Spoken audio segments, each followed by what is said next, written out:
Hello, everybody. Welcome back to Mondays Are For the Nerds. Your nerdy news podcast, your weekly roundup of the past week's pop culture news. I'm your co-host, Jay Wright. And I'm your other co-host, Tristan Stump. It's been a busy week. Oh, yeah. Yeah, I have so many notes. I mean, not busy as far as the news goes. No. And like, I would say busy only because I had so many mornings off this week, and yet somehow none of it was used for any leisure time except for like once. Yeah. So I had some time, but I'm like, I might save that for what I did this week. okay. Unless you want me to go ahead and launch into that. Yeah, you can go ahead and launch into that. I played some Star Wars Outlaws, so it came in Tuesday. I mean, it's good. It's not as fun as I thought it would be. I have my problems with it, but it's always in widescreen. Oh, that's and I don't know if you knew that, and I didn't know it going into it. And it makes sense because I was texting Trey, and Trey's like, it's because it's basically you're playing as if you're watching a Star Wars movie too. Okay. Which I get that, but I'm like, it feels like I'm missing out on some things. Yeah, at least put the UI in the widescreen part. Exactly.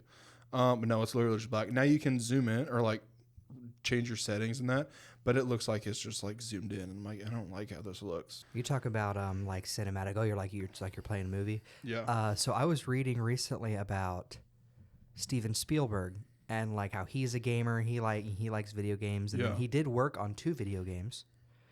And they're 2 Wii games, or maybe it was just 1 video game. I thought it got a sequel, and he worked on the sequel too. I could be wrong about that, but it's like this block puzzle game, and it's not cinematic at all. It's not got any plot, and it's because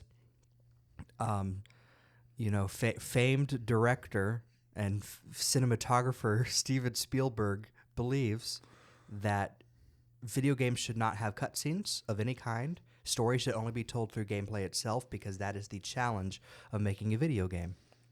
Which, it's not that I don't disagree with it, but it's also at the same time like, man, you get Steven Spielberg to make a video game. Imagine like signing that contract. He's like, yes, I want to make a video game. You're like, oh man, what are you going to make? Some grand adventure? It's like a quarter of Tetris. It's like, I want to make exploding Tetris. No, it's true. That's true. But no, I can kind of agree with that, and I wish it was like that. But I mean, you need the cutscenes. I mean, there's a reason that there was a course that you took in between semesters at my college where you would go to Disney World to learn about environmental storytelling. Mm-hmm. Anyone could take it, but it was specifically for game design majors. And it's because, yes, you can have cutscenes and text dialogue boxes and stuff in games, but environmental storytelling is going to be a majority of what you need to do to make a good game. Oh, yeah. Anyway, but yeah, so like in video games, after cutscenes, it's also important to, like, well, for example, Portal has a plot, but you don't know a whole lot about the backstory of the game. You have to find like these hidden tunnels with writing on the wall, or optional puzzles. Indie horror games do a lot of environmental storytelling, sometimes in completely obtuse ways, like having to type in numbers like it's a dial on a phone on a tiled wall that it doesn't even indicate that you can do that. Yeah. Amongst many others, but like search for it. But yeah, so it's like not like I disagree with his take, but also at the same time, it's like coming from Steven Spielberg. It's like a surprising take you're not expected to hear from him. Yeah. Anyway, but no, that's what I spent most of my time until Friday, which we'll talk about that because I'm way more. I mean, I'll finish it before I go back to. I beat Arkham City story mode, and then I did some side missions. I'm like, well, now I feel like I can play Outlaws. Yeah. But then Friday came, and I'm on to another game already, which we'll get into. But I'll go back to finish Outlaws once probably these next 2 games are over. Because, I mean, it's fun, but I'm like, I like speeding around on the speeder and then immediately hitting rock and, like, flying over it. I can't remember what I did Monday exactly, but Tuesday I ended up going and buying a Lego Shadow the Hedgehog set. Ooh, the head? No, not the head, his motorcycle. His motorcycle? Because I don't have the money for the head. Yeah. But then I also bought the Lego it's the Batman the Animated Series Batmobile. Mm-hmm. Yeah. So I bought those 2. And I spent my afternoon building them after going to Ozark Cafe with Jacob and Hannah. Yeah. And so that's what I spent my day doing. I'm trying to remember if I played game. Did I play more of my the Tales of Berseria. I played more of it this week at some point, but then most of my free time was just spent going and doing things that I needed to do or sleeping in because I stayed up way too late. Anyway, so that's basically what I did this week. I beat the first Mario and Luigi game, so now I'm playing through the second one. Nice. Every here and there, reading through my book bit by bit. Mm-hmm. Just kind of making slow progress on the different games and stuff I've started. I haven't watched much TV shows lately. I've been watching a lot of YouTube. Anyway, yeah, that's what I did this week. A lot of, except for Tuesday, I really worked a whole bunch, and then... Yes, sir, getting to releases. In the theatrical release this week, we got the limited release of Don't Turn Out the Lights. The synopsis says, reuniting for an unforgettable weekend, a group of high school friends takes a break from their separate lives at college to travel by RV to a musical festival. Their exciting weekend plans quickly unravel as they find themselves fighting to survive each other and the unknown. Got the limited release of The Front Room. Everything goes to hell for newly pregnant Belinda, played by Brandy, after her mother-in-law, played by Catherine Hunter, moves in. As the diabolical guest tries to get her claws on the child, Belinda must draw the line somewhere. We got the limited release ahead of its Netflix release, I believe, on September 20th, of His Three Daughters. When their father's health worsens, three strange sisters come together to try to plan for the inevitable. We got the limited release of The Thicket. Set in East Texas in the early 20th century, a young man goes on a quest to rescue his sister after she has been kidnapped by a violent killer. He enlists the help of a crafty bounty hunter named Shorty, a grave-digging alcoholic son of an ex-slave and a street-smart prostitute, to help him on his mission. And we got two more limited releases, Horde, and a fearlessly strange and intense psychological drama. A troubled teenager forms an obsessive bond with a mysterious young woman at her foster home. And I'll Be Right There. Life's complicated for Wanda, played by Edie Falco. Between a pregnant daughter, a wayward son, an absent ex-husband, and a hypochondriac mother, she must figure out how to keep her family together while finding her own love and happiness. In streaming, we got on Thursday, September 5th, we got on Netflix the release of Apollo 13 Survival. I believe it's a documentary. Just 9 months after Neil Armstrong landed on the moon, NASA faces greatest crisis. 3 astronauts stranded halfway to the moon on a spacecraft that had suffered a catastrophic explosion. And then on Friday, September 6th, we got the release of Rebel Ridge on Netflix. Said, quote, a former Marine grapples his way through a web of small-town corruption when an attempt to post bail for his cousin escalates into a violent standoff with a local police chief. He didn't start this fight, but he will finish it. And then the biggest release of this week, I don't need to say the synopsis because you know what it is. Beetlejuice came out in theaters. The long-awaited, I can't believe it was the mid-'80s whenever the first one came out. Or late 80s, I think. Still, for like 40 years. Yeah. Almost. Whew. Michael Keaton's back. Winona Ryder's back. Catherine O'Hara's back. We both saw it. You just saw it. Yeah. I saw it last night. I loved it. I will say right now, like, the original Beetlejuice, obviously Beetlejuice was the best part of that. Oh yeah, like I find it's a wonder that like just to Tim Burton and Michael Keaton. I might have told you this. I know I've told multiple people this. Mm-hmm. That for only being it for like 15 to 20 minutes of the original one, he's so iconic. Yeah, to do that little. Well, there's a reason that when they made a cartoon based on it, they got rid of Alec Baldwin and Gina Davis Davis's character and just had it be about Beetlejuice and Lydia. And I love Beetlejuice so much.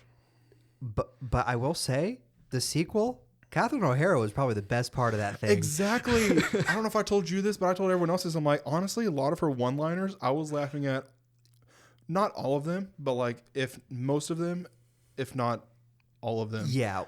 Laughing at it harder than Michael Keaton's one-liners. Well, there were a lot of jokes that had the audience laughing, but the only, except for like one Beetlejuice line, I think the only jokes that the entire audience that my sister and I watched it with was Delia's lines. I wanted to tell you this. I want to save it. My favorite line in that entire movie is whenever Lydia comes to the house and she's like, ooh, doing her breathing exercises. She's like, ooh, ooh. And like for a solid like 5-10 seconds, Catherine O'Hara's outside on the porch, like looking around, like what's happening. And it's not a spoiler. But and then she sees her and she goes, "Oh my God! I thought a moose was coming to attack me." So funny. In the middle of like Connecticut. Oh, I was dying next. Oh. Oh, Catherine O'Hara never misses. Yeah, that was, and just it in itself was just really really good. Like, Oh, yeah. it had a good plot. Yeah. Had a good, like, every character had a purpose, except for one. But at the same time, that was more or less just to give a character an incentive to do something. Yeah. I won't go into spoilers for it. I saw someone say, which I think sums up pretty good, the physicality Michael Keaton has isn't as much as the first one, because obviously he's 40 years old. Yeah, I said, yeah. But he makes up for it with, like, the jokes. Yeah, with the one-liners and the... Yeah, the zings and all that. Yeah. Oh, it is too good. What a way to kick off a surprisingly packed September movie month. Yeah, because we got Packed. this, we've got Transformers. We got the Wild Robot. Of course, game-wise, we're only just... Well, we'll get to that a little bit, but we're only just starting. Scratching the surface. Yeah. Yeah. Well, that's all I got for movie releases this week. On the TV side, Sunday, September 1st, saw the season 4B premiere of The Great North on Fox. Monday, September 2nd, saw the first 2 episodes of the new series English Teacher on FX. Late next day on Hulu. Tuesday, September 3rd, saw the season finale of The Bachelorette and the series premiere of Kindergarten the Musical on Disney Junior. Wednesday, September 4th, saw the season 4 premiere of Slow Horses on Apple TV Plus and the release of all the Lego Pixar Bricktoons shorts on Disney Plus. Thursday, September 5th, saw the kickoff of the NFL football season with the Chiefs versus the Ravens. And the premiere, I think it was all episodes dropped, of Fight Night, the $1 Million Heist on Peacock, and The Perfect Couple on Netflix. Friday, September 6th, we got the season 13 premiere of Whose Line Is It Anyway on the CW. And Saturday, September 7th, we got the 2-part documentary series called Wise Guy, David Chase and the Sopranos on HBO. And in a little bit of music news, The Weeknd teases his next album by revealing the title Hurry Up Tomorrow. And today released the album cover. It'll be the final installment in his trilogy of albums that began with After Hours and continued with Dawn FM. I'm a big Weeknd fan. You know, it was my first concert. Went to Dallas for it. Big Weeknd fan. That's all I got in terms of releases this week. Got me some video game releases this week. On September 3rd, we got Bakeru on Switch and PC from Goodfeel and publisher Spike Chunsoft. Disaster strikes Japan. Oracle Seitaro and his festival troops are using a bizarre festival to take over Japan. Bakeru travels to 47 Japanese prefectures to free Japan from the grip of evil spirits. It's like a 3D platformer where you have these two like basically drumstick baton kind of, and so one trigger beats one baton, one trigger beats another, and you just have like this 3D platforming. You like can transform into other forms, and anyway, very nice. The demo I played, very nice. It was out in Japan for a couple of years before it came here in the West. So the only way to play it was to like set your Switch's location to Japan and downloading it that way and stuff. So anyway, nice to have it in English, and then not only on Switch but also on PC, so pretty nice. On September 3rd, we also got Star Trucker from Monster and publisher Raw Fury. Haul cargo, trade salvage, and keep your spacesuit close as you search for fame and fortune among the stars in a game that puts an interstellar twist on the truck sim genre. We also got Harry Potter Quidditch Champions on all major platforms from Unbroken Studios and publisher Warner Brothers Games. Your next chapter takes flight. Immerse yourself in the enchanting world of Quidditch by playing solo or sharing the magic with friends and family. Is that basically like a glorified DLC for Hogwarts Legacy, or is it just... No, it's a Quidditch game. It's a full-on Quidditch game, yeah. And then finally on September 3rd, the casting of Frank Stone on PS5, Xbox, and PC from Supermassive Games and publisher Behavior Interactive.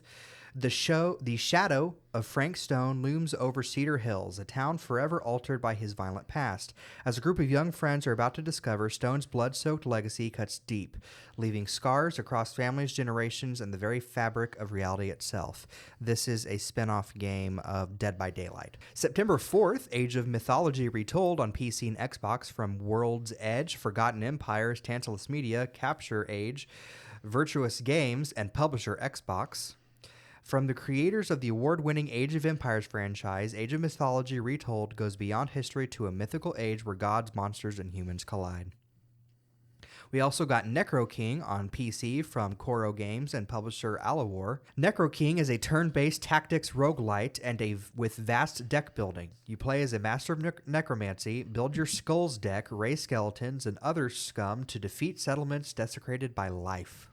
On September 5th, we got Gimmick 2 on PC and Switch from developer Bitwave Games and publisher Clear River Games and Sunsoft. Embark on a sparkling journey in this long-awaited sequel to Sunsoft's legendary 8-bit platformer Gimmick. Solve puzzles, trick enemies, and explore a physics-based playground. Yumataro is back. We also got Self-Loss on PC, PS5, Switch, and Xbox from Goodwin Games and publisher Merge Games and Maximum Entertainment.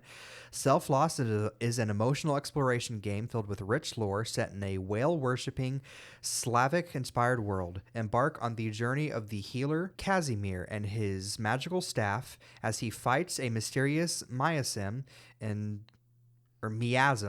search of a ritual to cure his wounded soul. And finally, on September 6th, we had Ace Attorney Investigations Collection on all major platforms from Capcom. Miles Edgeworth's dramatic turnabouts take center stage. Experience both Ace Attorney Investigations games in one gorgeous collection. Investigate crime scenes and solve tough, intriguing cases through logic and education. When Edgeworth's past and present collide, his future begins. One of those games came here in the United States on DS, and the other was Japan exclusive. So now I got both of them. So now I got both of them. The only way to play the second one was through a fan translation up until now. Yeah. I love the Ace Attorney games so much. Their names of their characters a lot of the times are like puns. There's like one character named Red White who works for the Blue Corporation. Love that. And then one girl, I think one girl, her name was Penny Nichols. And just different things. I feel like I love that game.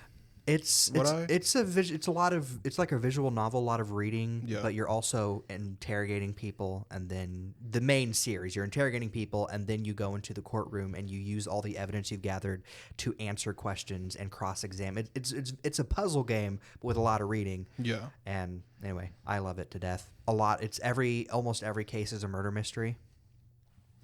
And then I feel like I would like that. And this one, Ace Attorney Investigations, is more like actually exploring an environment, and then you never go into the courtroom. I don't think I've never played them, but very good games, very funny.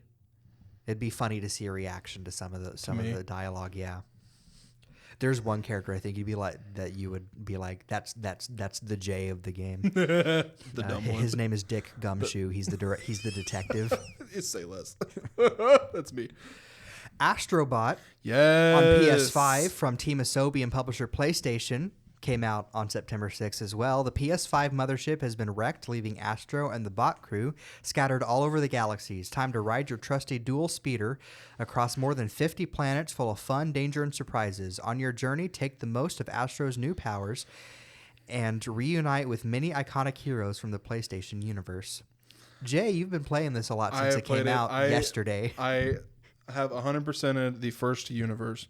There's like 5 different ones where you and there's like worlds in that. 100% of the first one. I'm on. I think I'm like a level or 2 into the second one. I love it. I love it so much. I was texting. I'm trying to read a little bit when I texted Trent.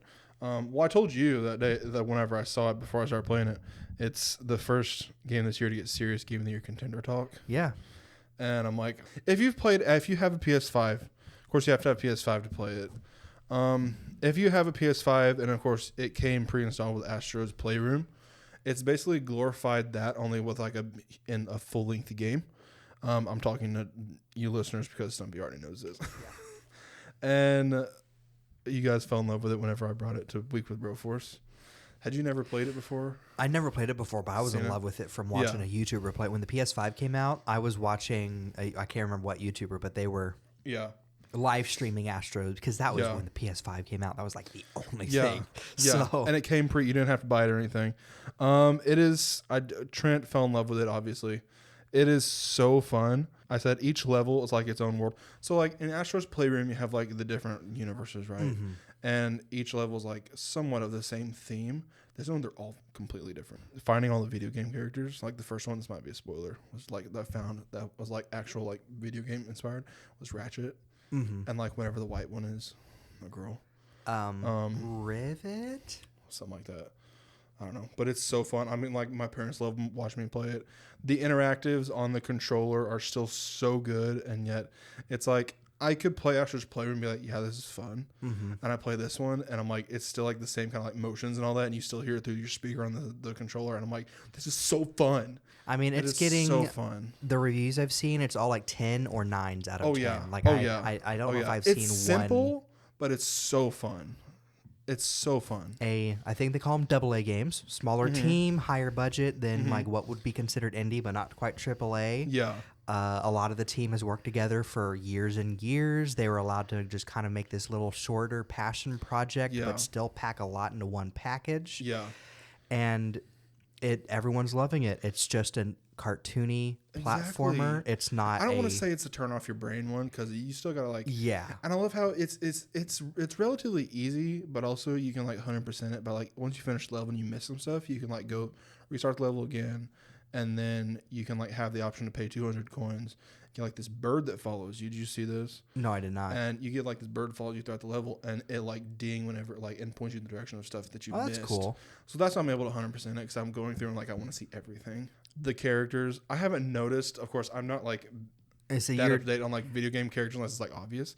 So the ones I've encountered so far are Ratchet and Clank. I know the other one was from it. Spyro. Spyro, yeah. You just unlocked just straight Spyro. But there's been tons of more that I've unlocked. I'm like, it looks familiar, but I'm like, I can't place this where it's from. I'm like, I'm sure you. I know gotta there's be a like, lot. yeah. There's a couple Metal Gear Solid ones. I think I saw that was the second one I saw where 'Cause- I think it was that, but I'm not sure. There's a couple. There's Street Fighter. The only franchise that I've heard is missing is Final Fantasy. So it's not going to be. It's I not don't know any referenced in characters it. from that anyway. But I mean, I know God of War is literally on like the picture and like the front of it. So, Yeah. So like I say front of it, I don't have it physically, but oh, But yeah, it's dude, enough where I was like, if I loved Outlaws more than I did, I don't think I would be playing this. But then again, I might have. But the fact that I'm like not completely like, oh, Outlaws is so good, I'm like, yeah, I'll jump ship to Astrobot real quick and finish it. Yeah, dude. I'm probably gonna finish it within the week. Well, it's like you told me you were like, I can't believe that it's Game of the Year contender. Exactly And it's like, in the best way. in the best way. In the You best can't way. believe it. Yeah. And so it's like I told you, it's like people are yearning for the genres of old Exactly. because, you know, really the only company that's still regularly making games like Astro is Nintendo. Yeah. And they are also approach their games the same way that Astro was made, where, you know, smaller team of people Yeah. that have worked together before and some new people. And dude, It's so good. it's going so well. And yet I have a quote from fun. PlayStation later. If they diss It's this a at all. it's a love letter to PlayStation. I mean, all the references. Oh, it is. Oh, 100%. And anyway, is so good. we've been talking about it a while. We have. So We we have have. to. But it's just a lot of people are kind of making the comparison of like, hey, they made a game like Nintendo made, and not just another gritty, realistic, you know, open world shooter, whatever. And it's going well for them. Better than a certain game we'll be talking about later. Oh, yeah. So. But that is my releases for the week. I Release ended with Astrobot. So I got a couple posters and trailers, a lot of trailers actually. We got some posters for Smile 2. We got that 3 or 4 posters for Arcane Season 2 that came out within a couple of days. We got 10 character posters for Wicked. We got a poster for a Minecraft movie. Got the Season 33 poster for Dancing with the Stars. Poster for Child Star. Love is Blind Season 7, and the poster for Wolfman. In trailers, we got the trailer for Everybody Still Hates Chris, premiering September 25th on Comedy Central. Trailer for Smile 2 on October 18th in theaters. Arcane Season 2, releasing in November on Netflix. Alien Earth, the new Alien series, releasing sometime in 2025 on Hulu. The new Amy Adams movie that come out where she turns into a dog, got a new trailer, releasing December 6th in theaters. She thinks she's turning into. She thinks she's turning into a dog. Yeah. Releasing December 6th in theaters. We cannot say the name for sake of keeping language things purposes. friendly. Yeah. Got a new trailer for a Minecraft movie. It's releasing April 4th, 2025 in theaters. New trailer for Monsters, the Lala and Erica Menendez story, releasing September 19th on Netflix. Grotesquerie, releasing September 25th, or premiering September 25th on FX. New trailer for Megalopolis, that is not taken down yet, releasing September 27th in theaters. Trailer for Mr. McMahon, releasing September 25th on Netflix. New teaser for Saturday Night, releasing October 11th in theaters. New trailer for Will and Harper, releasing September 27th on Netflix. New trailer for Child Star, releasing September 17th on Hulu, and the first trailer for Wolfman, releasing January 17th in theaters, which honestly I like werewolf stuff, so I might go see it, even though it looks very scary. Don't do that to yourself, man. No, I need to. You need to? Okay. I need, because I like werewolf stuff. One release date this week, which is a big one, Wallace and Gromit, Vengeance Most Foul, the second week in a row on our podcast, will premiere on October 27th at the AFI Fest in LA. Yes. Which means it's probably going to release, I'd say, around Thanksgiving. Probably, yeah. Probably Thanksgiving release. To mid-December. Because that's when Dawn of the Nugget. I know. I wake up, I watch the Macy's Thanksgiving Day Parade, and then I watch Wallace and Gromit while everyone cooks. Exactly. No, hey, could you come open the door for me so I can carry things out to the... Wallace is talking. Wallace, you scamp. That penguin's evil, don't you know? Feathers McGraw, not again. In terms of casting, hello out there. Chloe Bennett and Phil Dunster will star in Otis Bloom's next film, which follows a journalist and her punk rock guitarist cousin who go on a road trip to Area 51. Little casting news for I Know What You Did Last Summer, the next movie. Camilla Mendes has exited the project due to scheduling conflicts. However, Chase Suey is in talks to star. Okay. We got the cast released for Dancing with the Stars season 33. I'm not going to say all of them, but the Masters of the Universe movie, Alison Brie has been cast as Evil Lynn. Is that how you say it? I think so. That's literally how it was spelled on there. So I think it's Evil Lynn because it's supposed to be a pun on Evelyn. Yeah, that's what I thought. So. We got the wrap up of the Venice Film Festival in the In competition, premiering on Monday, September 22nd. We got The Room Next Door and I'm Still Here, Tuesday, September 3rd. We got Her Avec Le Fou, Queer and Harvest, Wednesday, September 4th. We got April, and the premiere of Joker Folie à Deux, which received an 11-minute standing ovation, and Diva Futura. On Thursday, September 5th, we got Sicilian Letters, Youth Homecoming, and Stranger Eyes. And then on Friday, September 6th, Kai Her Light Love. We also got a lot of fiction releases. Horizon American Saga Chapter 2 was shown Friday, September 6th. Some non-fictions and series. Special screenings on Monday, September 2nd. We got Master and Commander: The Far Side of the World. The competition winners, the awards, the Golden Lion went out to The Room Next Door. Special jury prize went to April. Silver Lion Grand Jury Prize went to Vermiglio. Silver Lion for Best Director went to Brady Corbett for The Brutalist. Volpe Cup for Best Actress went to Nicole Kidman from Baby Girl. Best Actor went to Vincent Linden from The Quiet Son. Golden Ocella for Best Screenplay went to I'm Still Here. And Marcello Mastroianni Award went to And Their Children After Them. And then I didn't know until Thursday that Toronto International Film Festival started Thursday. And I'm like, oh, there's so much ongoing. And the Emmys are next week. I have so much. Hey, Gamescom ended. I think there's a Tokyo Game Show sometime this month, but that's kind of like Gamescom, where it's like they're not revealing anything, or they're not revealing anything new per se, or not Gamescom. What was after Gamescom? Where I was PAX. Yeah, Tokyo Game Show is kind of like PAX, where it's like it's not going to be much new, so I'll say it's happening, and then if anything isn't new is announced. But it's like, man. After it felt like week after week of like big gaming stuff, Nintendo decided to do their thing. And now you're just coasting on releases. Yep, now I'm just coasting on releases until December, baby. I'm drowning in so many stuff. We got a lot of screenings this week, these 3 days actually. Will and Harper screamed The Brutalist, The Life of Chuck, the new Mike Flanagan, which is getting good reviews. Screened yesterday. Today we got the Eden screening. The premiere of the Amy Adams movie, Piece by Piece, was screened today, had its premiere. Saturday night was screened We Live in Time, which is the Andrew Garfield and Florence Pugh movie. It's getting good reviews. It's got like a 75% on Rotten Tomatoes is what it debuted as, releasing in October. And there's a lot more. It's going to continue on through next week. I'll have any updates that happen with that the week after next, because there's still all that. And that's all I got before my miscellaneous. So my miscellaneous news. Earlier this week, PlayStation released a statement announcing the shutdown of the recently released PvP game Concord after its initial failure and negative reception. The game shut down Friday, September 6th after a 2-week run from August 23rd. All players received a refund. The game was in development for 8 years.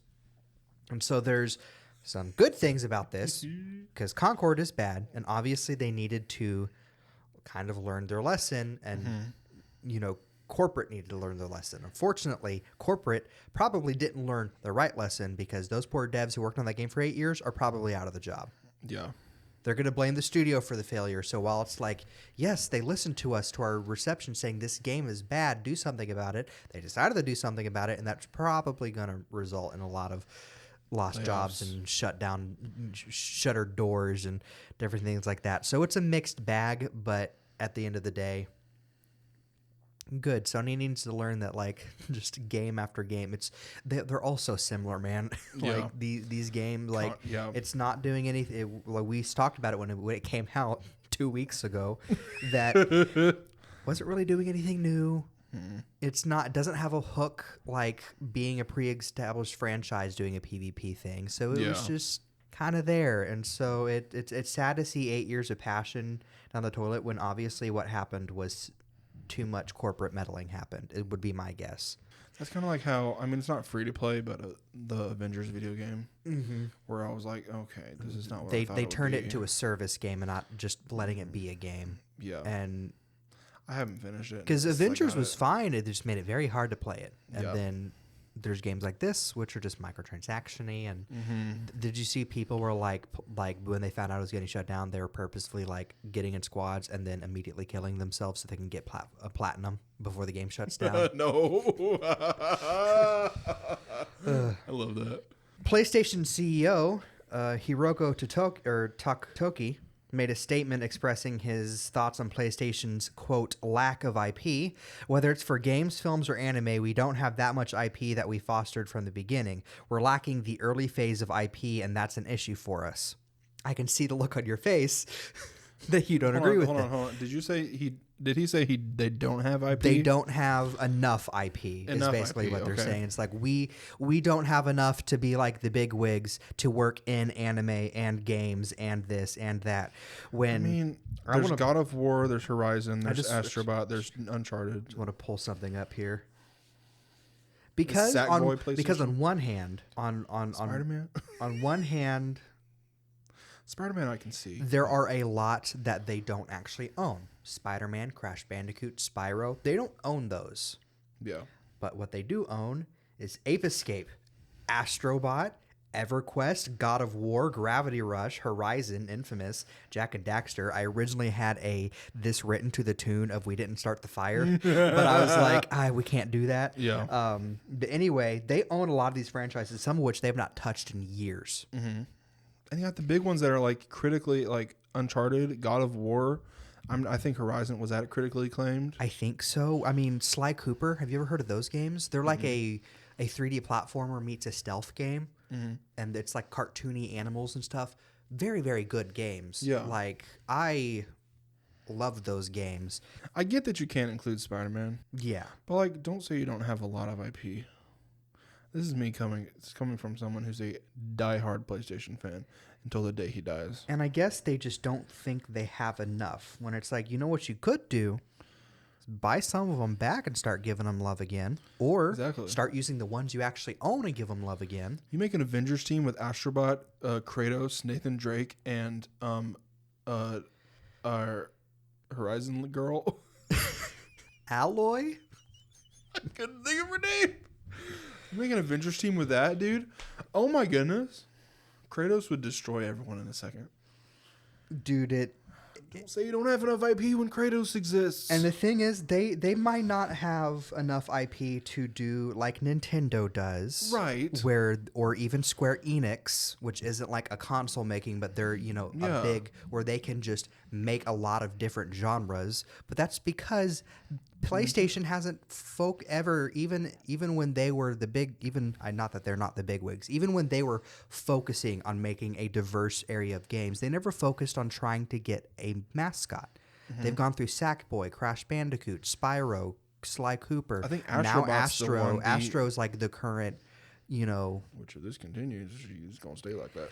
But it's like, I don't agree with what he's saying, but at the same time, he has a point. But it's only because the Steven Spielberg thing over again. It's only because of how they have ran it. Yes. How they've ran their games and their IP. They don't try to own the things that they've become known for. Yeah. And so, long rant short. Spider-Man is good, but don't rely on it. Yeah, long rant short. You I can you definitely own see that there. you own games, man. Nintendo released a 30-second Mario and Luigi Brothership trailer showcasing the world of the game titled "Welcome to Concordia." This was uploaded shortly after the announcement of Concord's shutdown.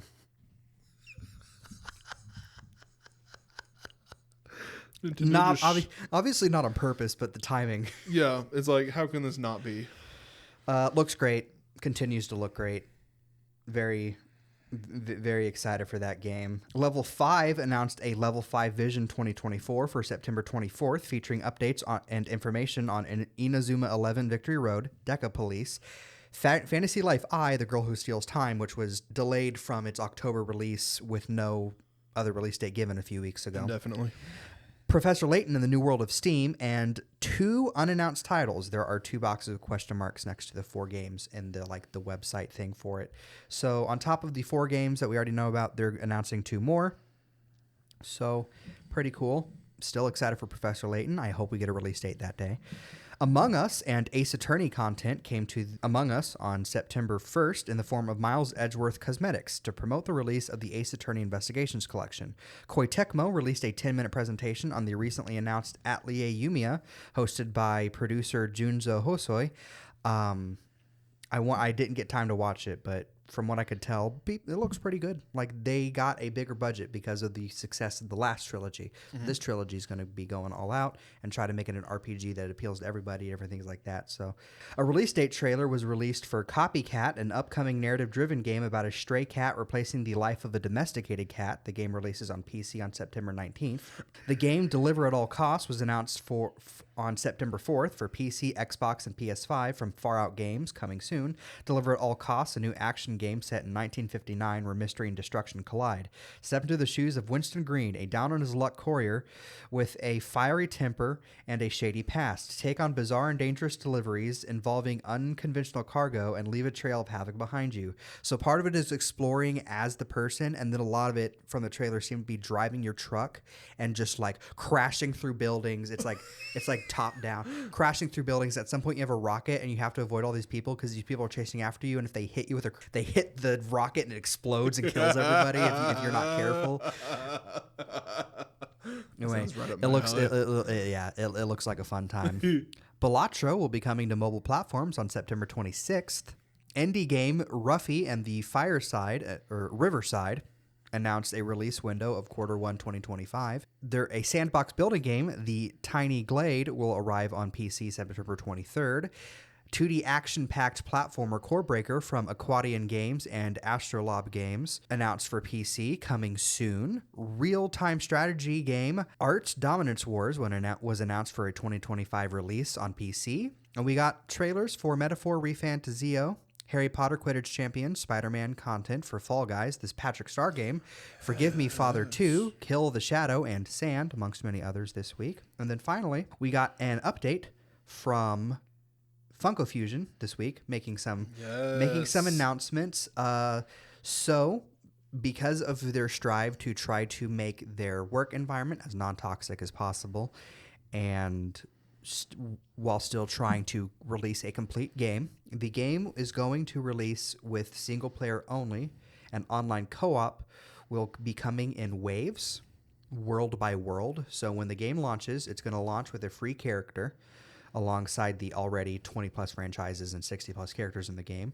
And then in October, Jurassic World will release with a free outfit for co-op, and a free character and a free outfit will release alongside Battlestar Galactica, Hot Fuzz, and The Thing online co-op. And then in November, a free character and a free outfit will launch with Masters of the Universe, The Umbrella Academy, and Scott Pilgrim.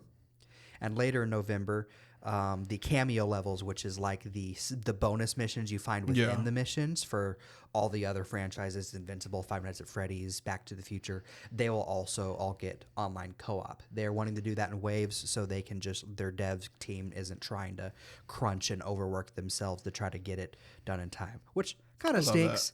But at the same time, I mean, I love it. At least as someone who plays games by themselves anyway, great. So wait, hold on. Are we So we're still gonna single players by week. Single player will launch on September 13th. We'll still have like the Jurassic World stuff and all the stuff. like all the worlds all will the still stuff be the there. co-op is getting will be there for single player. Yes, okay, it's just that the servers for co-op, online co-op, because it's online. I think it's online only. You cannot do local co-op. Yeah. Will not be set up. Be set up until later.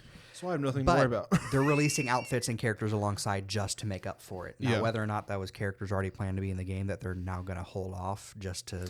They don't give me Owen Grady right off the bat. Well, you're going to get Owen Grady. I mean, it's going to be characters like, Victim Number 3 or whatever. The one lady... The Lego Dimensions where it's like they give you Owen Grady and then the freaking... The guard. Yeah, a guard dude. The guard dude. Like, instead of... Give me Claire or Claire... Benny, whatever Omar Sy's character was, his little partner. It would have made more sense to give us the babysitter lady that died almost immediately than to give us the guard. Halfway through. Almost immediately. As soon as the dinosaurs started attacking. Okay, that's fair. That's fair. If we're going by that logic, then yeah. Just as a reminder, though, Funko Fusion is launching on PC, PS5, and Xbox Series X and S on September 13th, while it will launch on November 15th for PS4, and Switch will be coming out in December of some kind, while a physical version of Switch will come out on March 7th, 2025. The poor Switch is just, they're probably trying to get the thing to run. You saw what that trailer looked like on the Switch version. Yeah. So poor Switch players, but at the same time, like, man, we're probably about to get a new, we know for sure we're getting a new Switch anyway. So it's just one of those things where it's like, if you have a PC, play it on PC. Or if you have a PlayStation 5. Play it on PlayStation 5. In new looks, we got our new look at Daniel Craig and Drew Starkey in Queer, as well as the first clip. Got the first behind-the-scenes look at Wallace and Gromit, Vengeance Most Foul. First clip released from The Apprentice. We got new stills and a new look at Andrew Garfield and Florence Pugh in We Live in Time. New look at Denzel Washington in Gladiator 2. And a new behind-the-scenes look of Jenna Ortega and Willem Dafoe from Beetlejuice Beetlejuice. We got first looks at The Life of Chuck, first look images, starring a whole ensemble, including Tom Hiddleston, Mark Hamill, Karen Gillan, Chiwetel Ejiofor, and Matthew Lillard. First look at Amy Adams transforming into a dog, thing as she is. We got our first look at Eden, Ron Howard's new film, starring Sydney Sweeney, Ana de Armas, Vanessa Kirby, Daniel Bruhl, and Jude Law. The survival thriller follows a true story of a couple who lived in isolation on an island until two groups arrive and a power struggle ensues.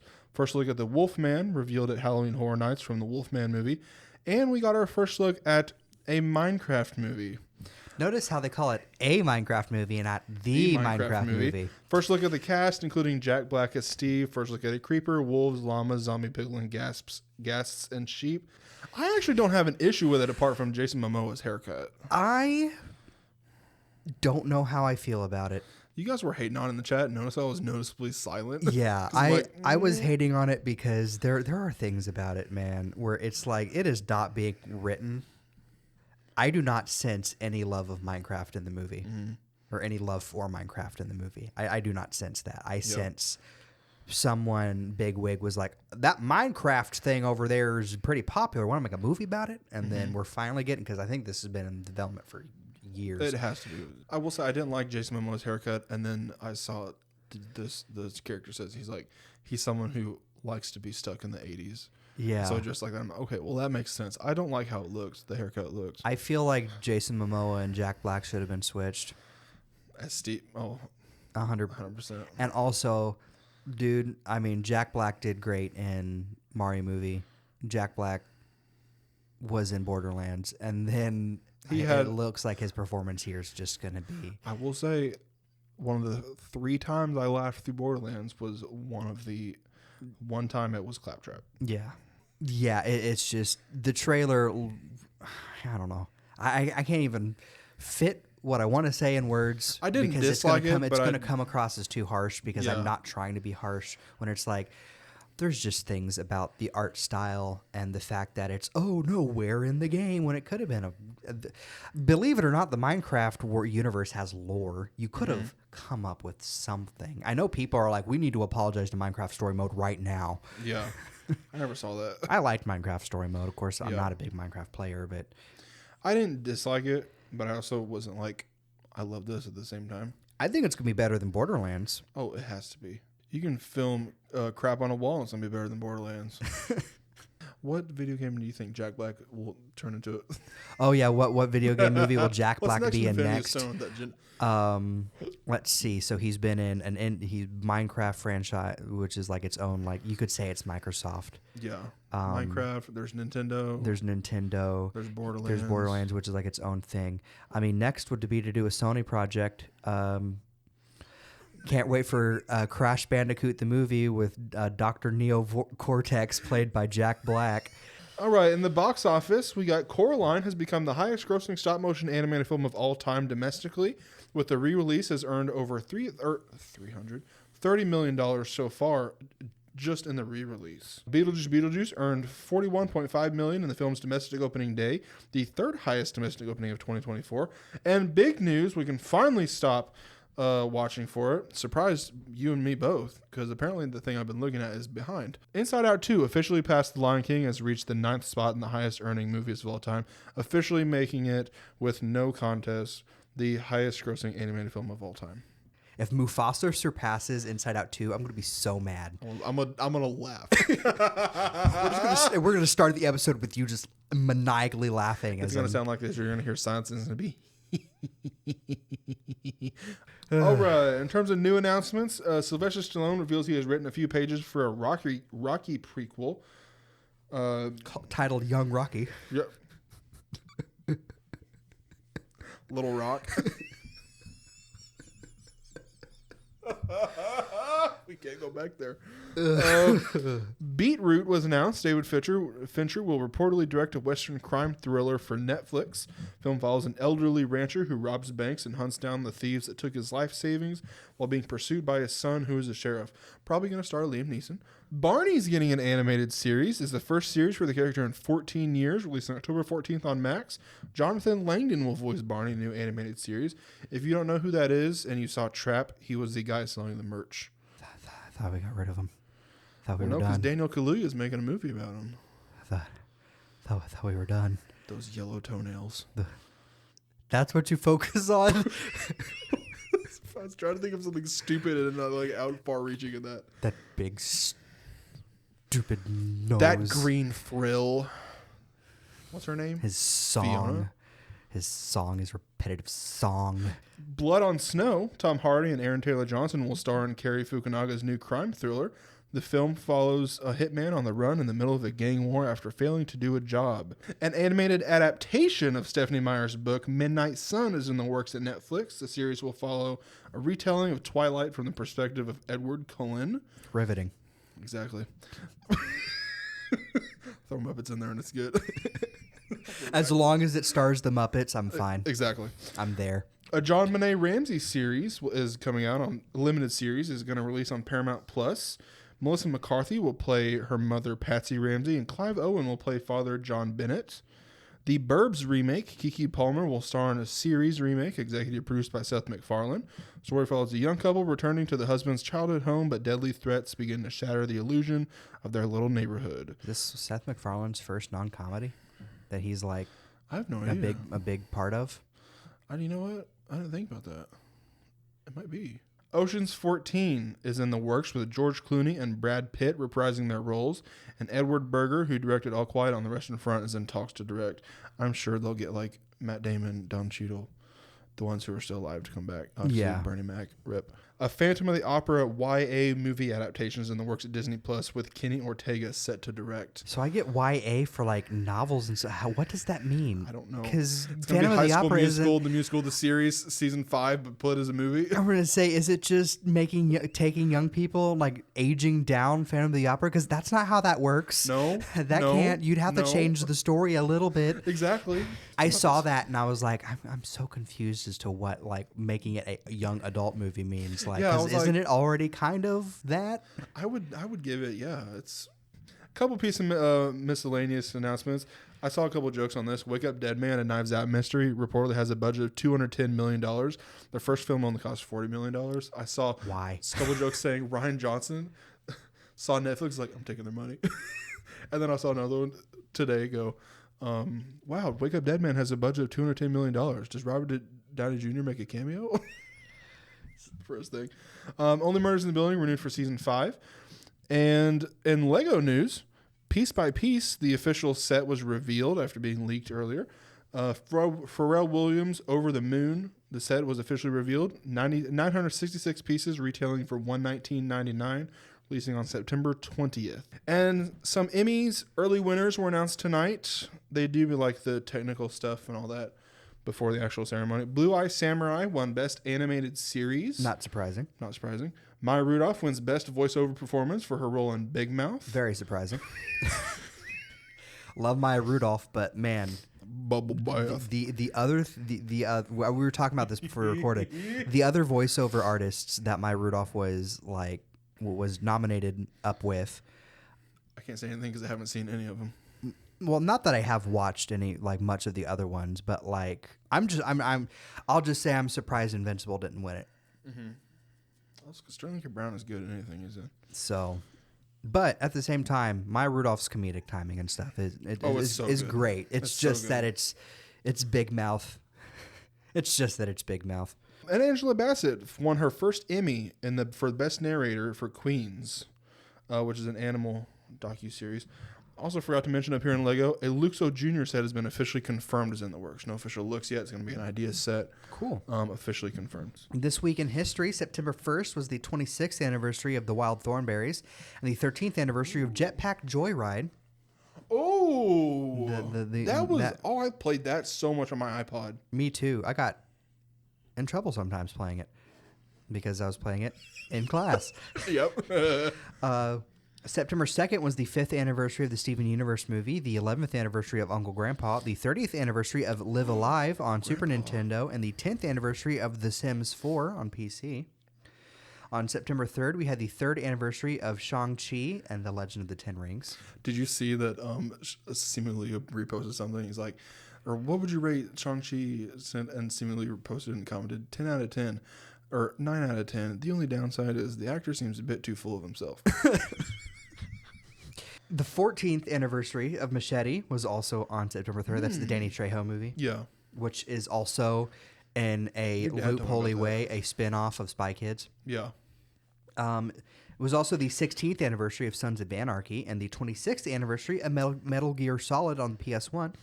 September 4th was the 52nd anniversary of The Price is Right and the 18th anniversary of Curious George, the show, not the movie. Oh my goodness, that taught me my organizational skills. September 5th was the 83rd anniversary of Citizen Kane and the 32nd anniversary of Batman the Animated Series.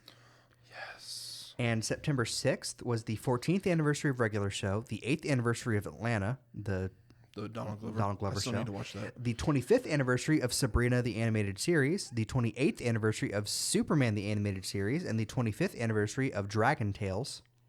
Oh my goodness, that's nostalgia. Dude, right? Dragon Tales. And September 7th was the 16th anniversary of True Blood and the 6th anniversary of Marvel's Spider-Man for the PS4. Oh, nice.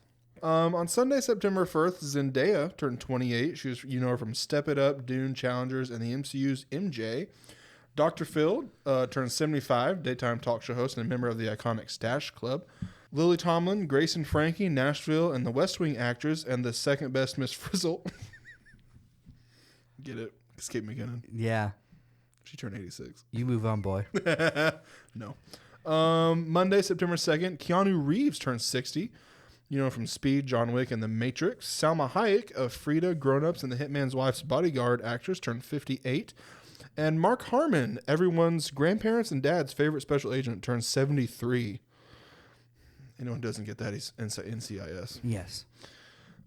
Tuesday, September 3rd, Charlie Sheen, one who was killed by a falling piano, turned 59. And then Garrett Hedlund from Pan, Triple Frontier, and The Marsh King's Daughter turned 40.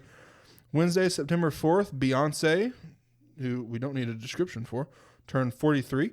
Mark Ronson, artist and music producer, turned 49. And Max Greenfield of New Girl and the Neighborhoods fame turned 45. Thursday, September 5th, close to his release, Michael Keaton. Actually, Michael Keaton Douglas. Did you see that? Yeah. His real name is Michael Douglas. But he couldn't get that when he turned SAG. Because Michael Douglas. So I heard he's going to be like wanting to actually legitimately start being called Michael Keaton Douglas. I'm like, okay. Batman, Birdman, Beetlejuice, and the other guy's actor turned 73. I want to find another B one. Friday, September 6th, we got Idris Elba's birthday. He's 52. He's MCU's Heimdall and Sonic the Hedgehog 2 and Hobbs and Shaw actor. And Saturday, September 7th, Gracie Abrams, she's artist and daughter of J.J. Abrams, turned 25. Evan Rachel Wood from Frozen 2 and Westworld turned 37. And Leslie Jones, comedian and Saturday Night Live and Ghostbusters actress, turned 57.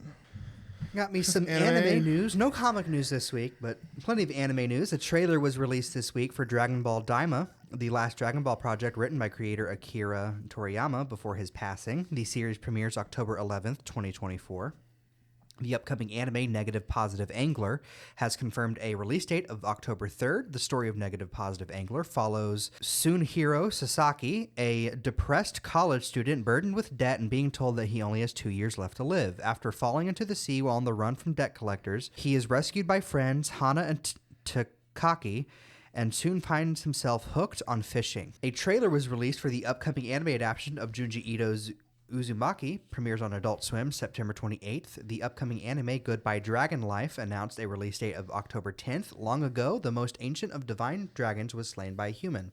The mighty dragon accepted its death when suddenly it was reborn as Dolan, a man who lives in a quiet village.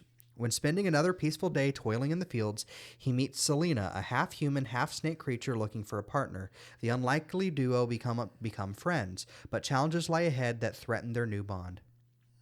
An anime adaptation of author Nikoko's fantasy light novel series, as well as its manga adaptation by Brocco Lee, the exiled Heavy Knight knows how to game the system, was announced from Studio Gohans. The day a child turns 15, they undergo the ritual of divine blessing. Already descended from a line master of swordsmen, Elymas was supposed to succeed his father. However, he pulls the defective class, the Heavy Knight, and not only loses his status as future head of the household, but he's also exiled. With their unbalanced stats and seemingly useless skills, Heavy Knights are spoken of as a class for cowards and the lazy. However, Elymas knows the truth. The world he lives in is the same as the one of the game he used to play. It is the Heavy Knight that is the most powerful class of them all. Using memories from his past life, Elymas has set out to effectively conquer this entire world. Spy Family Code White, the Spy Family movie, is now streaming on Crunchyroll as of September 5th. Based on Unami Kosuke and Super Zombie's light novels of the same name, an anime adaptation of I Left My A-Rank Party to Help My Former Students Reach the Dungeon Depths was announced. As far as adventuring goes, supporting your party is a thankless job. Even more so if you're just a lowly red mage like Yuke Thaldio. So when he gets fed up with his A-rank party of total a-holes, he ditches them for some former students, a trio of girls who just love his company. Thing is, to conquer the world's greatest dungeon and achieve his dream, he'll have to teach these cuties a thing or two, and he may just learn there's more potential within him than he ever knew. And then, finally, the upcoming anime, even given the worthless appraiser class, I'm Still the Strongest, has announced a release window of January 2025. Nice. I got a weirdly bunch of DC news and like half as much Marvel news this week. We got a first behind-the-scenes look at Peacemaker Season 2. Did you see the Lanterns update? Josh Brolin is being eyed to play Hal Jordan. Yes, and it caused my favorite string of memes on Twitter, where it was things like Ian McKellen has been offered the role of Robin in the new Batman and Robin movie. Okay, so yeah, I think he's not my first choice. No, definitely but also not. They said Ewan McGregor and Matthew McConaughey are being eyed to star if he declines, which I'm like, I find it funny that Matthew McConaughey is, because they literally described Lanterns as like a True Detective style thing. And yeah. Matthew McConaughey was in like the best season of True Detective. Joker Folie Ado for the third week in a row showing up on the pod. Got the first clip released. We got some new posters. First look at Harvey Dent, played by an actor I don't recognize. So James Gunn says a hypothetical Batman and Superman team-up movie in the DCU would be called World's Finest. Love that. Luca Guadagnino is reportedly looking to direct a film in the DCU. We got some updates on the Batman universe. Matt Reeves says it may push, quote, to the edge of fantastical, but we would never go into full fantastical, which, given the grounded of the Batman, I can see that. Creature Commandos got the first poster and a new look, and then the Penguin, fourth week in a row on our pod. Got a new teaser and a new look at Colin Farrell as a Penguin. In Marvel news, Agatha All Along, second week in a row, got a new poster, first clip, and a new poster inspired by the Rocky Horror Picture Show. Daphne Keane says she wants to play X-23 in the MCU. Quote, I would 100% do this for the rest of my life. For the 7th week in a row on the Daredevil Born Again, showing up on our pod, Brad Winderbaum says the series will have, quote, some of the most brutal action Marvel has ever brought to the screen. Venom The Last Dance, first look at a new symbiote revealed in the international trailer. For the 17th week in a row, Deadpool and Wolverine showing up. We told you we'd find ways to keep them in. We got the behind-the-scenes look at Wesley Snipes returning as Blade. Again, you've had a month and a half to see it. Spoiler alert if you haven't seen it yet. But in Armor Wars, did you see this? What Armor Wars? Exactly. When Don Cheadle was asked about the status of Armor Wars, he goes, what's Armor Wars? And That breaks my heart. I know. And in the Vision series, Todd Stashwick has been cast. He will play an assassin trying to capture the Vision. In terms of celebrity deaths this week, Obi Ndefo was 51. He was a Dawson's Creek and Stargate SG-1 actor. James Darren, he was 88, singer and star of Gidget and TJ Hooker. Eric Gilliland, 62, longtime TV comedy writer and producer known for Roseanne and That 70s Show, passed away. Richie Homie Kwan, he was 34, the Type of Way and Flex Ooh Ooh Ooh rapper. And Sergio Mendes was 83, Brazilian musician and Oscar nominee, died from effects of long COVID. For my sources this week, we got Deadline, Movie Insider, IMDb, Famous Birthdays, the official website of the Venice Film Festival and Toronto International Film Festival, Vogue, Nexus Point News, The Insider, Great Magazines, BBC, Vanity Fair, What's on Netflix, GeorgeRRMartin.com, People, B Corso on Instagram, Magazines Direct, Games Radar, at Speculation Matt, Today, Hollywood Reporter, IndieWire, Screen Daily, and of course, Discussing Film. My sources this week were Discussing Film, PlayStation Blog, PlayStation Lifestyle, IGN, and official sites and socials of the studios mentioned today. Now on to the part you've all been waiting for. The part I've been waiting for, too. For The next 7 movies we will be ranking for our Muppet remake tier list. How these would be ranked if they were remade with the Muppets. Let me pull up the list here because our list on... Once again, we need to say these are all technically S tier. Yes. All right. In the S tier, we of course have John Wick and 50 Shades of Grey. You get that back down there, boy. No, 50 Shades of Grey is in C tier. In the A tier, we got Lethal Weapon, It, the 1990s It, and Twilight. And the B tier, we got The Departed and the Friday the 13th series.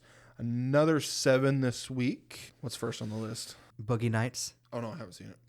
So Boogie Nights, it's Mark Wahlberg and Burt Reynolds and Don Cheadle, John C. Reilly, William H. Macy, Philip Seymour Hoffman, Wait, am I thinking of Julianne different Moore.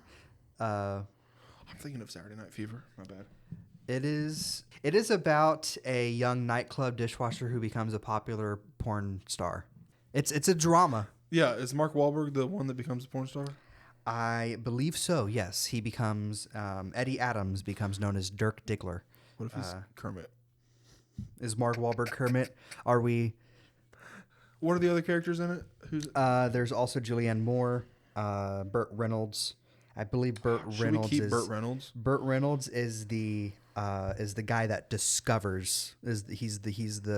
He's the director that discovers Mark Wahlberg's character. I feel like it'd be iconic to keep Burt Reynolds because I want to see Burt Reynolds interact with them. He probably has in the Muppet Show. Oh my gosh, the OG Burt Muppet Reynolds directing Muppet porn. 50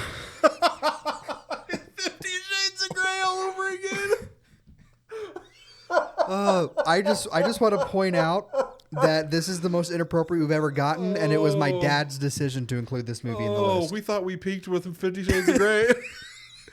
All right, I should say we move on from that. I think it would still go into 50 Shades of Grey territory. S tier? No, where it's like still we've got the uncomfort of the source material, but also the hilarity at the same time. I'd say we leave it at a C. But we agree Burt Reynolds is going to be the human. Oh yeah, Burt Reynolds. And Kermit is... Kermit is Mark Wahlberg. Is Julianne Moore Miss Piggy? Probably. Next is Plane, Trains, and Automobiles. Will we keep both of them, or should we? Is there another like significant one? I mean, his wife, but... No, I was going to say, like, probably some of the side bit actors. Like, what if the one lady we keep is the receptionist that gets cussed out? Everyone else what's her is just name? a Muppet movie. Yeah, everyone else is just. Or we keep Kevin Bacon. Kevin Bacon is in this. I forgot. Yeah, he races Neil to the taxi. Oh, that's And, right. yeah. We just keep Kevin Bacon Yeah, let's because it's keep Kevin Kevin Bacon. Bacon. And then everybody else, it's just. Is Kermit and Fozzie Planes, Trains, and Automobiles? Or what? I just had a stroke. Is Kermit and Fozzie, Neil and Del? Or is Gonzo one of them? Gonzo hasn't gotten a lot of love from No, us. he hasn't. I mean, I guess you could say Gonzo could be Del, could be John Candy's character, and then Kermit could be Neil, Steve Yeah. Martin's character, and Trying then, to get back. And so instead of Miss Piggy's the wife. instead of like, oh yeah, my wife, turns out it's not that he has a wife, it's that he's married to a chicken. It's not that his wife's dead. It's just that For Thanksgiving. So of course Thanksgiving's awkward for Gon anyway. So we're keeping Kevin Bacon. Yes. And then just seeing Kermit slowly, because we say Kermit, that's because it's the main one. He's going to be the main guy. Yeah. For the if we can, with the exception, obviously for like Treasure Planet and A Christmas Carol. So some of these times, Kermit's gonna have to be the sidekick character. But I feel like unless we keep Steve Martin and we make I like Fozzie, John Candy, and then Kermit and everybody else just fills in the other. I like You like Gonzo as John Candy. as I think him driving Kermit insane. I like keeping Kevin Bacon. okay. Because then you're like, oh, Kevin and Bacon have more of a role in this. No. Nope. the one. He's just the one. He's the cameo. I would say, honestly, I'd say no lower than A. No lower than A. Yeah. Because Planes, Trains, and Automobiles was pretty iconic and hilarious to begin with. Yeah, and then Muppets just are gonna, giving make it that bigger. Muppet to like. So, do you think? I think for sure A. For sure A. Yeah. Is it in S contention though? Yeah, I'd say high A. Because High what are the A? other A's we have? We have It. It, Lethal Weapon, and Twilight. Yeah, so I'd say it probably higher High than A? those because it's already a comedy. Yeah. So after that, we got Home Alone. Do we? Are Kermit and Fozzie the two? Do we? No, I don't think Kermit and Fozzie. I think it should be Gonzo and Rizzo. Yes. Gonzo and Rizzo are the wet bandits. You keep Kevin McAllister. Or should we? Or do you keep the old nephew? man? The nephew, the Kermit's nephew. Kermit's nephew be him, and then you keep the old man, the neighbor. Can Kermit's nephew hold down a movie though? That's true. Can Robin hold a movie on his own? His name's See, Robin. that's why I couldn't even think of the name. I do think if we're keeping a human aside that's not Kevin, it'd be the old man. Because, obviously, make either that or you keep the mom. Catherine O'Hara. You keep Catherine O'Hara. I like the old man though. You like the old man though. Unless Kermit is turned out to be the old man. Either Kermit or I think we're for sure settled on Gonzo. or and we Rizzo. replace the old man with old men, and it's Statler and Waldorf. No, I would say this would be one where Kermit has to kind of be like aside. But who would you make Kermit?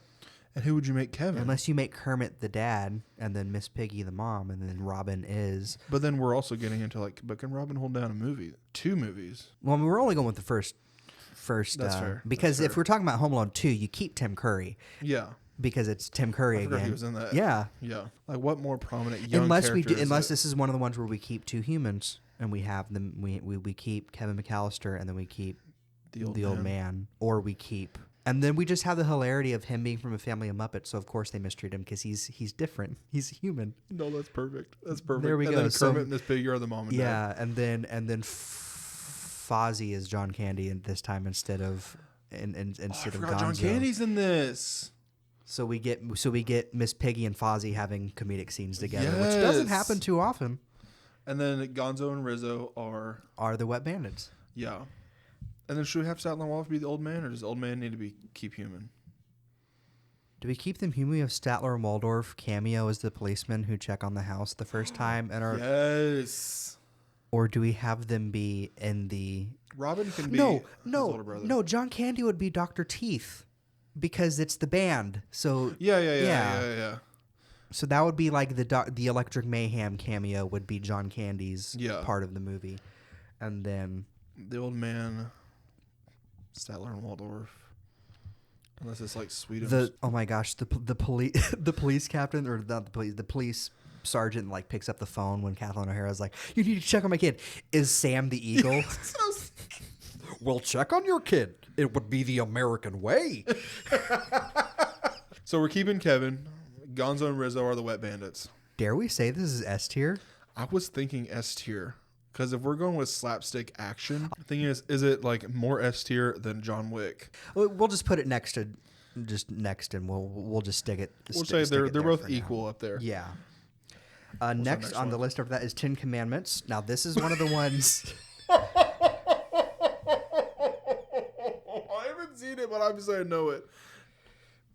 So this is one of the ones where I would almost, and I imagine he means the 1956 one, not the silent movie. So obviously 10 Commandments is... we keep Milton Berle. Is that whose name? It's Charlton Heston and... Who is Milton Berle? Let me Google who Milton Berle is. But he was not in... I was thinking I meant Charlton Heston. 10 Commandments, I believe the movie is the story of Moses just all together. It's I think so. Prince of Egypt, Pillar of... Like, it's like all three of... Yeah. Do you keep Moses? Or do we do like a Christmas Carol thing here where you keep the main character? Or do we keep Ramses? Or do you keep Moses and Ramses and then have all the Muppets be everybody else? Because imagine Moses going up on the mountain and then getting the 10 Commandments and coming back down, and the Muppets have built an idol and are doing the complete opposite of what God has told them to do. Man, we've started from Boogie Nights and now we're talking about... God. We've wandered into VeggieTales territory. That's the thing. So 10 Commandments with Muppets would just be a VeggieTales retelling of 10 Commandments, because VeggieTales was made to be basically biblical Muppets. Exactly. Like the Muppets were an inspiration for VeggieTales, because Sam the Eagle is just Archibald Asparagus. Archibald Asparagus is just Sam the Eagle. Yeah. Bob is just Kermit. So like, I say we keep Moses, and we have this be kind of like a Christmas Carol and Treasure Island, where they keep the main characters human and everybody else is a Muppet. Yeah, but then where would it be? Where would it place? Yeah. B. Yeah. It's not as uncomfortable a watch as our C tier list movies, but also at the same time, it's 10 Commandments. Like it's not going to be the most funny watch. Yeah. Even with the Muppets injecting some of their Muppetness into it. Next is Jumanji. Oh, and I feel like the obvious thing is keeping Robin Williams. Because that's going to get some Tim Curry level comedic gold with the Muppets. Yeah. And then some of the animals that come out of the board game are going to be Muppets. Oh, absolutely. So that's going to make things even funnier. Absolutely. And then the kids, I would either you replace them with Muppets, and it's almost like you almost reform the story a little bit to have the Muppets be the kids getting the board game. You can have Kermit be the boy. Yeah. And then have I don't want to say Miss Piggy be the girl, but something like that. Yeah. Either that or you... I think we're definitely keeping Robin Williams. Either that or you keep Robin Williams and the kids. Yeah. And then everything else is a Muppet. The parents, the people that are attacked by the animals, the animals. The lion is just Fozzie. Yeah. The lion is like... This would be one of those ones where you bring out like a lot of more original Muppets. Oh, okay. Yeah. Yeah. Who's the poacher? Who's the poacher? The dad, basically. Because there's not a whole lot of villainous Muppets. Unless you have it be the bear. That's sometimes funny. That's sometimes a villain. Well, this was the dragon dude. Yeah. From the Muppets with Chris Cooper. Yeah. Because he and the bear are like the henchmen in that thing. What's his name? I can't remember. But I remember. Because a lot of the time the villain is also kept human in these movies. Yeah. Like the original, like the non adaptation Muppet movies where it's just an original Muppet movie, the villain is the human of the movie. Yeah. Alrighty. I'm thinking A tier. A tier, yeah. All right. After that, we have Thor. Do we keep Anthony Hopkins? The people you keep would either be Anthony Hopkins, Thor, or Odin, Thor, or Loki would be the three that or Jane. I don't think we should keep Jane. Jane should probably be Miss Piggy. But I don't think Kermit would be a good Thor is just not sweet. Do we keep Liam? Do we keep Chris Hemsworth? How dare you? Just kidding. A lot of names but are I'm running thinking in my head if we're going to replace Thor with a Muppet, is it going to be like Fozzie? Fozzie's the first one that came to mind for me. I don't know why, though. But then do you keep Tom Hiddleston as Loki? Oh, that'd be gold. Because he doesn't know he's adopted. Oh, that'd be gold. So it would be so much funnier. Oh, my goodness. This is once again the Home Alone thing of keeping the one. I think we definitely keep Tom Hiddleston this level. Yeah. Oh my gosh, Heimdall. Heimdall has to be. No, the thing is, Thor. I don't know if you keep Loki and Thor, because then you have Thor's adventuring buddies be Kermit, Fozzie, and Gonzo. Yes, and The then Miss trio. Piggy can make sense as Jane. Miss Piggy because makes she's sense like, as Jane because she's fondling swooning over his muscles. And then Heimdall is someone like. What if Heimdall is like we get Statler and Waldorf to be Heimdall? To be Heimdall. So they're both like. Open the Bifrost. Open the Bifrost. We want this to be over. Let's be honest. Rolf is still in Skarsgård. Oh no, Rolf is Heimdall. Yes. Because then that makes the main Muppet troupe be all the main characters, and then Odin would be someone like, I don't know, not Beaker, but that's what I wanted to say for comedic. Forgetting about no Beaker. So we're gender flipping Jane or not Jane.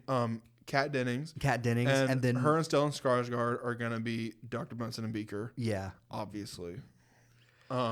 As for who Odin could be, I don't know. There's probably he might be an original Muppet, like sometimes Walter. they'll make an original Muppet for them. Like he'd be like one of those life-size Muppet ones, maybe. Like Sweetums. Yeah, like Sweetums, but like. Yeah. Anyway, I don't want to go any higher than A. I wouldn't go any higher than A. But also, I'm like, is it B? It's either high B or low A. Exactly. Because seeing Muppets do Marvel would be fantastic. I kind of want to put it at just above The Departed. Just above The Departed? The highest B we have so far. Alrighty. Does that sound good to you? Yeah. We are ending off with 6, yeah. The Breakfast Club. I have not seen this. Classic movie. I know of it, though. It's, I think all 5 need to be Muppets. Yeah, so the 5 misfits who get the get the Saturday detention. Get Saturday detention, and then those are the only 5. There's the principal who's a jerk, or the vice principal who's a jerk, and then the 5. So I think the principal you needs keep to the be principal. Him and, would Kermit be little nerd boy? I haven't seen the movie. So there's the goth. There's the goth. The preppy girl. There's the jock. The nerd. The nerd, and then the let's see, the athlete, the brain. Oh, there's also a janitor. Oh yeah, the criminal, the princess, the basket case, the brain, and the athlete. I think Kermit should be the brain. Okay. Would Miss Piggy be probably the princess? But the then princess. That's the thing. This is a movie with 2 female leads, so you would have to get what's her name from Electric Teeth, Janice, but then her as the basket case just doesn't. This is a hard one. Camilla. Oh my gosh, no! There's a whole makeover scene with her and stuff. Yeah. It's Camilla, but then just the thought of. Making but then that chicken. you would have to make for that. I think you would have to make. Oh, well, hold on. The transformation could be the Muppet Miss Piggy, and then it turns into Miss Piggy. Maybe. I don't know. I haven't seen the movie. I don't know how much of a transformation it is. If I remember correctly, Ali Sheedy, which is the basket case, and Emilio Estevez, which is the athlete, they have like this one-day romance, and then obviously when they get back to school, we can't, So does that mean you make Gonzo the athlete, and then Camilla the basket case? But who else would the athlete be? This is a hard one. I think we've settled. Like Kermit has to be the brain, right? Yeah. This one is almost too specific. If that makes any sense, where it's hard. So I say we just say hilarity would come from the Muppets being the kids, and then you keep the vice principal as the only human, and then you just relegate that to C tier. I don't think we haven't had a D tier yet, because none of these are D tier. You could argue for 50 Shades of Grey and Boogie Nights to be D tier because of how uncomfortable they would be. But at the same time, Burt Reynolds directing, and then Miss Piggy and anyway. So yeah. So I'd say put Breakfast Club in C. Should I put it in high C? High C. Definitely higher than our other 2. Is that it for this week? I think, that's it for Once this week. Again, That's I'm 14. sad this has come to an end. Yeah. Oh, this is my favorite tier list we've ever done. Dude, the next 7, though, are big ones. Is it these? We're going to have a lot. Right here? We're going to have a lot of fun with the next 7. To recap, this week, S tier, John Wick was joined by Home Alone. A tier, Planes, Trains, and Automobiles, and Jumanji joined Lethal Weapon, It, and Twilight. B tier, The Departed and Friday the 13th was joined by The Ten Commandments and Thor. And The Breakfast Club and Boogie Nights joined 50 Shades of Grey in C tier. Once again, no D tier. No D tier for now. All of these are S tier technically. On that note, don't forget to like, comment, subscribe, do all those interactive things on whatever platform that you are listening to us on. We thank you for joining us this week. You can follow the podcast on all social medias at Mondays for Nerds. You can follow me, Tristan Stump, at Sir Stumpsalot or at Sir Stumpsalot17 on most social medias. You can follow me at PoThePanda001 on Twitter. That's basically all that I'm on. So we will join you guys next week for more nerdy news. Goodbye. Bye. Buy Astrobot if you have a PS5.